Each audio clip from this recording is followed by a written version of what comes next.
అపరిమితమైన మేధా సంపత్తు, నాయకత్వపు లక్షణాలు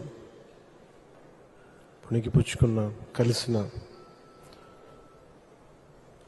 తెలుగుదేశం పార్టీ జాతీయ అధ్యక్షులు, నాలుగోసారి ముఖ్యమంత్రిగా ప్రమాణ స్వీకారం చేసిన శ్రీ నారా చంద్రబాబు నాయుడు గారికి నా హృదయపూర్వక నమస్కారం. భారతీయ జనతా పార్టీ